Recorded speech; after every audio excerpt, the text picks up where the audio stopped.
ఆ కలువలు ఈ కనులకు మారు రూపులేమో, ఆ నగవులు వేకువలకు మేలు కొలుపులేమో, పాల కడలి మీద తేలు చంద్రికో, గగనాల వేల కాంతులీలు తారకు.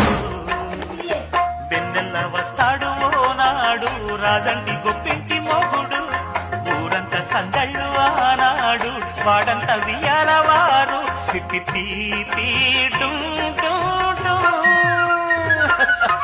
అన్నుల మిన్నల మడి కన్నులు గుమ్మడి పువ్వులులే, తొలి సిగ్గుల మొగ్గల బుగ్గలు కందిన పుత్తడి అందములే, సుమ సుందరి అందెలలో చిరుమువల సందడులే, శుభమంగళ వేళలలో శుభమస్తుల దీవెనలే అలివే.